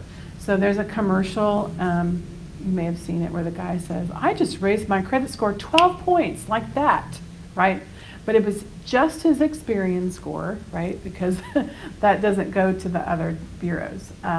We're leery about recommending it because we've actually had a couple of loan officers now that say they had to get that data removed. That is correct. And so my theory about it, and you can tell me, is that so normally when you're looking at DTI, you're not calculating their utility payments, No. right? But when you report it as self-reported credit data, now it has to be counted toward DTI, and that could throw the, did I get it right? Yes. Yeah, Okay. that's it. That's what happened to my buyers a couple Yeah. months ago. Yeah, yeah. So it might help some people, but it might hurt others, It so. sounds like it's great if you don't want to go get a mortgage. I mean, if you just want to build up your score. Or if you have a low DTI to begin with, right, and it doesn't really hurt your DTI, but if it can't, We had to get ours removed no matter what. No matter regardless of what? the Oh, DTI. okay. They just didn't even want it on there. Oh, 'cause wow. It's a false sense of Okay, credit score. activity. Mhm. Gotcha. Whereas the Rockta score, you guys can use I don't know, that's. Well, because it's rental, I'm thinking that it's may be rental, because different. they're already looking at what you're paying for your housing, so, So they, you yeah. know, because, yeah, and we can do that as alternative credit. We can look at showing the last 12 months of on-time payments for rent, and that can be alternative credit. So I would say that one probably is okay. Does that boost the score at all when y'all look at it the way you do? It can be, yeah, yeah. But yeah, the utility stuff, they don't like that at all. Yeah. It has to be 2 years, you said? No, you could start today and report your ongoing payments, like Oh, I from see. today. Or you can do both. You can report your ongoing payments plus upgrade their services to capture the last 2 years, and they'll and report that. Like up to Now, 2 years? up to 2 years. Now, in underwriting though, they're gonna look at your rent, and what you're paying for rent and already, right? This is just a way to get that data as a credit score activity to help your credit score. So, there are times where it could be useful, okay? No utilities, Yeah, no utilities. though. Don't do that one. Yep, there we go. Okay. Now, this is a topic that we always go into a little bit, because this is something that I don't think people realize, that 70% of credit reports have some sort of error on them. Okay, that means out of this room that, 2 of us out of the 5 have some sort of error on our credit report, right? And we probably don't know it, right? Now, the error could be due to just a statistical error of cross-reporting that happens all the time, or it could be theft-related, okay? But guess which is more common, the theft or Probably errors. the statistical error is way more common. Because a lot of times identity theft doesn't rise to the level of showing up on your credit. A lot of times it only has a financial impact, and then it doesn't always raise to the level of that. But one great way is just to know everything that's going on. We've talked about credit monitoring. Credit Karma is one way to monitor your credit. If you want to see all 3 bureaus, you're going to need to get something a little bit more substantial. Identity IQ is a really good credit monitoring service. If you link to them from our website, so elevatemyscores.com, check your credit score, you're going to get a little deal on their services, a little cheaper. But it comes with fraud protection, insurance, alerts, all of that built in. You can pull a new credit report up to every 35 days there too, so it's really good. You know what the average cost is? That link right there is $19.99 a month, yeah. So, and it comes with $1 million of fraud protection insurance. Oh, that's cool. So should you have to go file, for identity theft, which we just helped a client with not too long ago. We went to identitytheft.gov with her and helped her with that. Then you would have that backing, right? Now, Is it per couple or individual? individual, yeah. So identity theft is something that is out there. It is big business, right? Honestly, people making lots of money off of scamming other people out of their money, right?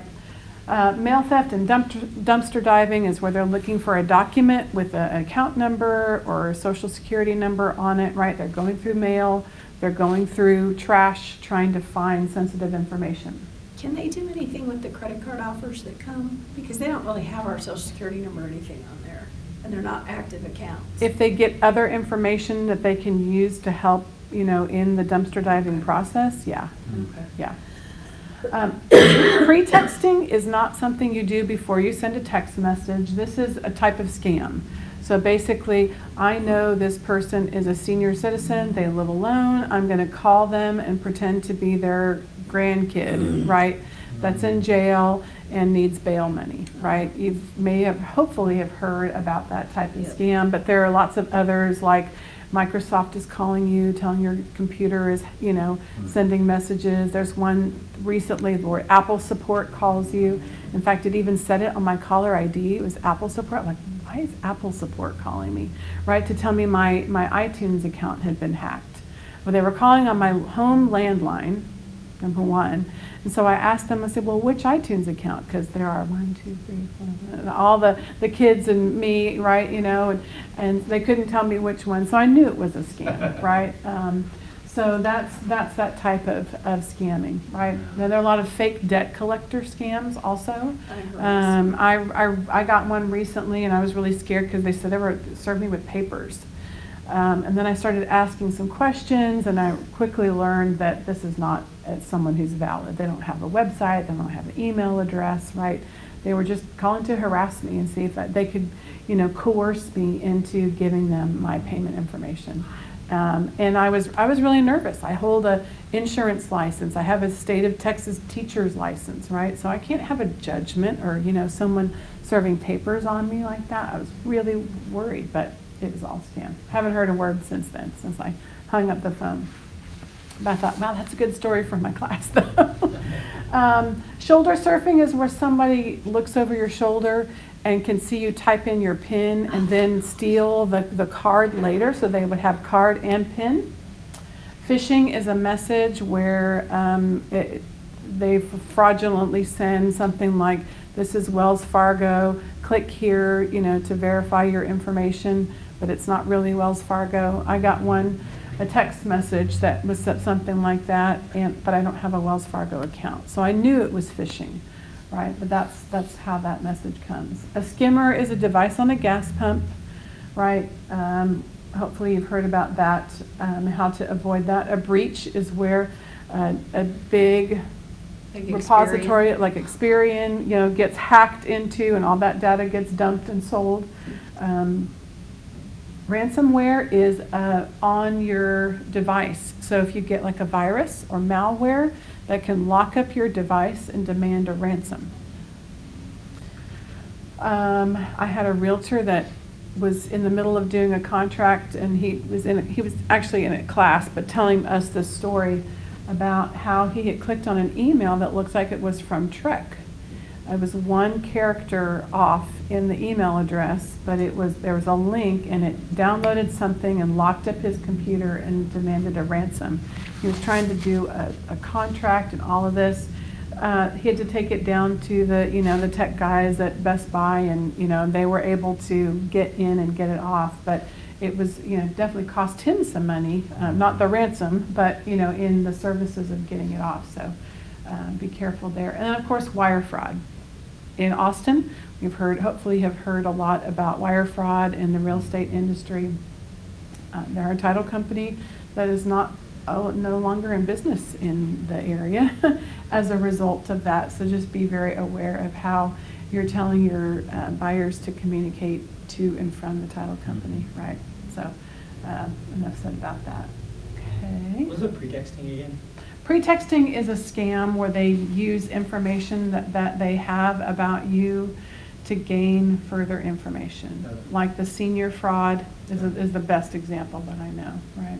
So, but like we said, errors are way more common, and this is just the statistically how with all that data swirling around in there gets sorted out onto a credit report. So if you have a common last name like Smith or Jones or Thompson or Lopez or Martinez, and you live in a highly populated zip code like 78681 in Round Rock or something like that, right? You're gonna see cross-reporting. It just happens. I have a client, Mr. Thompson, who lives in a big area with lots of people, and he has some stuff on his credit report that just doesn't make any sense, right? Doesn't belong to him, and it's because of his name, of his last name. Then to accelerate that even more, juniors and seniors have a lot of cross-reporting too, right? Because they have practically the same name and they've lived at the same address, right? So when they're trying to sort all of that out, that kind of cross-reporting happens a lot. The last one here is really weird. It's called Social Security mismatch. And this is where if you have 4 letters in your name that match with 7 out of 9 Social Security digits, the files merge. Oh, And geez. yes. And if you ever see on a credit report where it says Social Security mismatch, Brian, that's what that is. Okay? So if we had a client that was in our program. His name was Roberto, and we were going over his credit report, kind of getting him in the program, and it said that there was this Chase card, and he said, oh, that one, that's not me, that's identity theft. We're like, really? Okay, let's take a look at it. So it had a $3,500 limit, a $1,000 balance. The payments were made on time for the last 2 years. He's like, yeah, I've never paid that for 2 years, never. But never a payment missed. We're thinking, well, you've never missed a payment. That's not the average thief, right? The average thief is going to charge it up and throw it away. And so we had a feeling that that wasn't true identity theft. And we looked. This belonged to someone named Robert.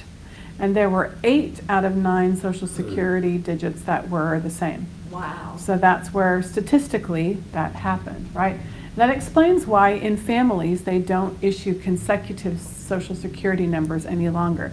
Used to be, Mama and Daddy would go down to the Social Security office with the birth certificates and they would get 001, 002, 003 for their kids, right? And then they would all be practically the same except for the last number, right?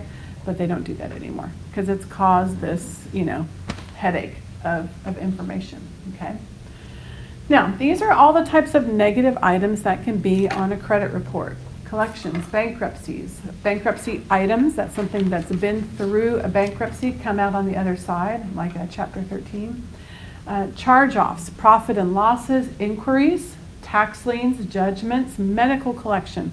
We're seeing a lot of medical collection these days in all the different ways that insurance gets billed with the surprise billing, the co-insurance, the expenses that people don't anticipate they're going to have.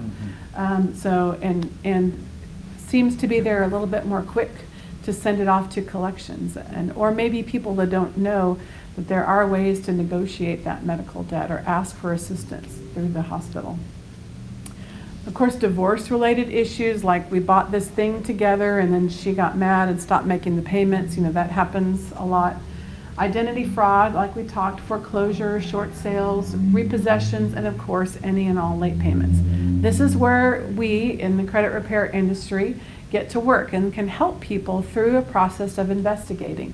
The Fair Credit Reporting Act states that everything that's reported on your credit report must be accurate, it must be verifiable, it must be complete and non-obsolete. If we can prove through a process of investigating, a legal process, that any of those things are not true, then that item must be struck from the credit report. And that's how we help people with getting negative items removed. It's not a magic wand, and we don't call up the credit bureaus and say, hey, can you take this off for my client? That doesn't work like that, right? We actually use snail mail and send letters on their behalf to the credit bureaus, asking specific verification questions, and that's our process for doing that. What were the 4 again? Accurate, verifiable, complete, and non-obsolete. Okay. Now, on that list were collections. Let's talk a little bit more in depth about collections because they are really tricky. Paying a collection does not necessarily help you improve your credit score, which doesn't make sense, right? And the reason why is that, for one reason, is that a collection, the older it gets, the less of an impact it has on your score, okay? So if you have that collection from a couple of years ago and you finally are tired of them bugging you and you want to pay it, when you go to pay it, your score is going to go down because you've renewed the activity and now it's reporting as if it were a new collection. So that is why we don't recommend all the time paying a collection through a credit repair and coaching process. It may help, it may not. The times that it might help is if it's a credit card collection, because a credit card collection very often is reporting over the limit, okay? It's not likely at all that a credit card collection is going to be reporting out under the limit, right? Because if it's reporting over the limit, you're seeing it hit the 35% section, but you're also going to see that 30% utilization score actually has being penalized by having an over limit credit card. So it hits you in two sections. So sometimes paying a credit card collection does make sense because it will improve that utilization number for you, okay? A medical collection doesn't affect underwriting for a mortgage. It's not going to affect the debt to income ratio in your bills, but it does have a credit score impact. So removing medical collections can help improve a credit score. So there are other reasons to go after them, not necessarily for the debt to income ratio. Student loan collections can be really tricky to deal with. So we see student loans in collections or in default. That is priority one when we're helping that client and coaching them. All right, call the Department of Education, set up a payment, plan with them. And very often they will go back after you've completed a portion of that payment plan and re-age the account, which means that they kind of refresh everything and take away the late payments, as long as you've done a certain number of on-time monthly payments, and they can show that you're back on track. So the Department of Education is not always there to just come in and, be the bad guy. But you don't want to mess around with them, right? Because if you default on that government-backed student loan, you're not going to get any other kind of government-backed loan, like an FHA mortgage or a USDA or a VA mortgage, right? So really important to address that with people from the beginning. So, okay. Is there isn't it after 7 years the credit card, there's a collection that goes away? The date of last activity is 7 years in the state of Texas, yes. Then it will fall off of a credit report, yes. Okay. In the past, I've advised clients to call, especially for medical collections, call up and to say, if I pay this off, give me a deletion letter. And then 2-3 years ago, that was a pretty common thing. I mean, if they only had 1 or 2, I would advise that. If they had 10, I send them to you. But I'm finding they're saying, we won't give you a deletion letter anymore. Is that common? Yes. Right now? Yes. Why aren't they doing that anymore? Well, a couple of things. It really varies if the collection is with, who the collection's with. If it's a big major collection agency, they're probably not. They just don't care. Because, no, it's not that they don't care. It's that if they aren't reporting it, then it's as if they shouldn't have been reporting it to begin with. Oh. Gotcha. So Okay. there's that. Okay. But smaller collection agencies may be more likely, so I would say the answer is it depends.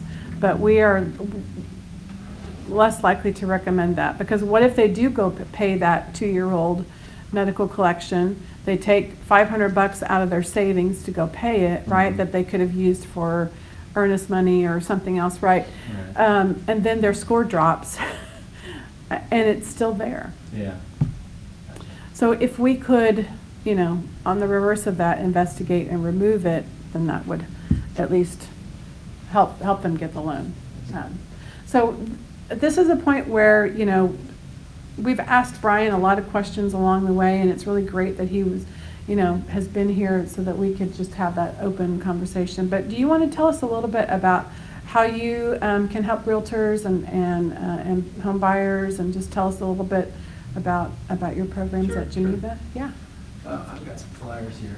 We've gone over a little bit of this stuff, but it has minimum credit scores for programs and that kind of thing. And so my name is Brian Crooks. I'm with Geneva Financial. I've been in the mortgage business for about 6 years now, and I really enjoy what I do. I like helping borrowers get into a home, and I go to closings, and it's really exciting, and I love that. I love being able to help people. So. What was your question? Because I was going to specifically what I can do. Just talk about the impact of credit. I heard you talking to Jonathan a little bit about the tiers of 20-point, Sure. increments there, And the and how minimum that. scores are on there, and of course, at any 20-point difference, there's always a different impact when it comes to risk. So obviously, higher credit score is going to be the best interest rate, and lower, there's more impact to it. What was I going to say? Anyway, I love what I do. I sell myself as I work your hours, so I'm available after hours. I work on the weekends. I'm sure you guys have your own preferred lenders that you like to use.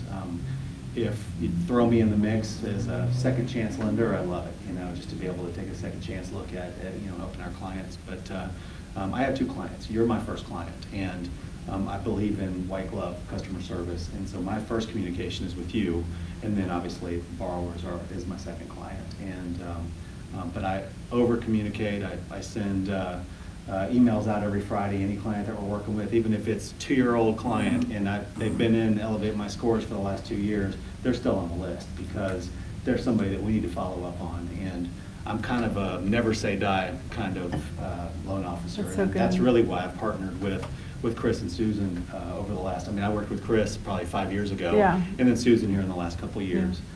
But I'm a never say die kind of guy, you know, and there's loan officers out there that they're going to look at, you're a 500 credit score, see you later, you know. I don't have time for that. And for me, it's not about, you know, the score, it's about the person, you know, what's the why in your life of why do you want this home? I want to have a better place for my family, live the American dream, whatever it is, you know.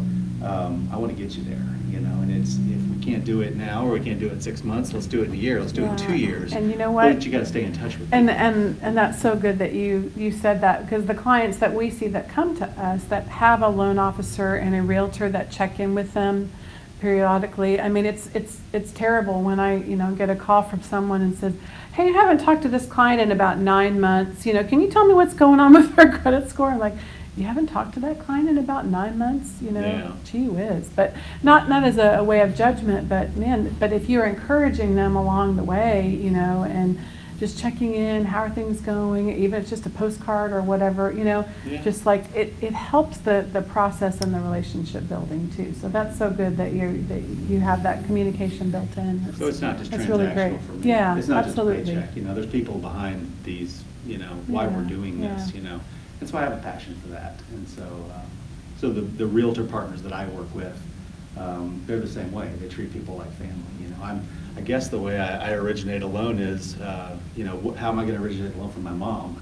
That's how I'm originating a loan for our clients, because it's communication, it's walking, you know, holding their hand. I'm fantastic with first-time home buyers because they're awesome. Because you ask them for something, boom, they get it to you. And they have all these wonderful questions. You know, if I somehow didn't think to ask a question, they're going to say, hey, here's my question, and then we're going to walk ourselves through it. Investors are great too. I've got an investor, I just did their 9th loan back in March or April, something like that, with them. So investors are great too, but I really like first-time home buyers because they really are a lot of fun. And then when you go to closing, you bring a gift and you take pictures, and I don't know, there's something altruistic with that. It's really exciting to kind of have that as a component in your business of why we do this. So anyway. Absolutely. Do you have any kind of a product, like a bridge loan for somebody that's got a ton of equity in their current home, but they want to be able to move so that then after they're out of this house, they can fix it up and then sell it? So I'm at a unique company now. Anywhere I've ever worked before, we were always bankers, and so I could always just do the normal loans, right? Right. And now I have investors that can do bank statement loans, and we can do things like that. And I don't know specifically, but I'll have to follow up with you and let you know, because I do have investors now that can do these unique products that I may only do once every 5 years, but it's a unique person that I've got to at least throw into a scenario. You know, we have underwriter scenario departments to say, hey, this, and this, and this, can we do this loan? So I'll have to look into that, because I want to say that, yeah, I probably do have somebody that can do bridge loans.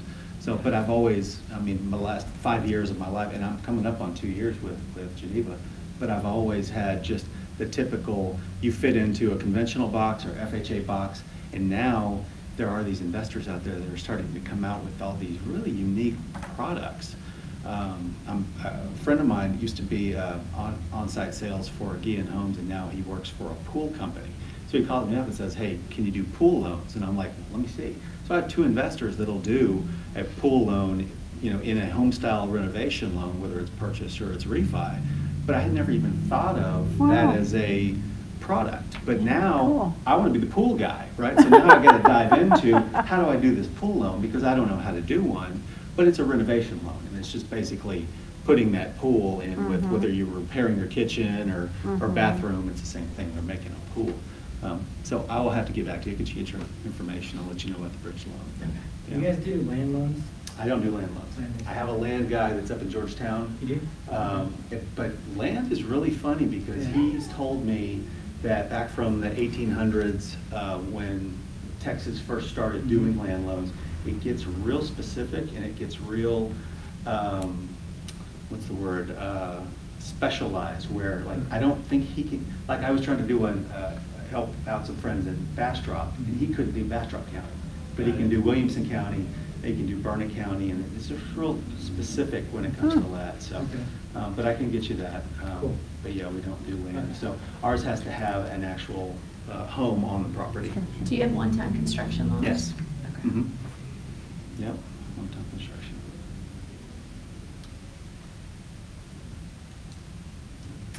Do you do a lot of down payment assistance? I don't. Don't, yeah. I don't. I've done one in the last 6 years. Yeah. And honestly, I'd rather figure it out a different way. I mean, there are a few of them that are grants that you don't have to pay back, but the majority of them are going to be silent second liens. So when they go to sell, they got to pay that back too, which for some clients, that's fine. I mean, if they know they're going to be there 10 or 15 years and at some point they expire, after 7, 8 years it expires. But I'd like to figure it out with a gift. I'd rather figure it out with a different way. I have access to that, but the rates are usually higher. It's a lot more paperwork. And it's just, it fits certain clients. It's not in the profile of what I typically, even though I'm a first-time home buyer, I really try to figure out. I mean, I'd rather do a USDA any day more than I'd rather do TSHAC or TDHCA or anything like that. So. Yeah. Well, a lot of people don't realize that that down payment assistance they're getting is rolled into the loan. It is, yeah. Yeah, yeah. So, but I mean, but USDA is too. You know, USDA, they have upfront mortgage insurance. VA, you know, there's a VA funding fee. Well, that's kind of mortgage insurance. They're adding it into the loan, so you're not getting anything for free. I mean, there's nobody's giving you anything for free. You know, it's going to either be in the loan or be in the rate or somewhere. Unless it's a grant. Correct. So then you can have a zero funding fee. So I say that because my husband's. absolutely. Yeah. So yeah, disabled VA, absolutely. You probably get money back at closing. Right. Absolutely. Yeah. Thank you. Have a closing Yeah, event. oh yeah, oh, I know Awesome. you gotta Yeah, go. good. Thank you so much. Thank you. You've got our cards. Yes. If you have any questions about the program. This is a gift for and you real too. quick. So. Yeah. Yeah, Okay. and, here, let me pick one of these, real quick. Get I didn't even bring any. We'll move right now. Okay. Do we need our cards? Or just shoot me a text. No. Yeah, I'll do that. The Tracy. Okay, cool. Yes. Thank you. Tell me your name. Jonathan. Jonathan Brian. Good to meet Good to you. meet you too. Yeah. Oh, thank you. You're welcome. Nice to meet you. Congratulations. Oh, thanks so much. Great seeing Thanks, you. Jonathan. Thank Yeah, you. I'll be in touch with absolutely. you guys. Okay, yeah, absolutely. We'd love to help. Nice to meet you, ladies. Merry Christmas. Merry Christmas. Merry Christmas. Absolutely. Great meeting you. Thank you, guys. I'll see you Is that later. the end of the meeting? It is. It is. A little bit less complicated than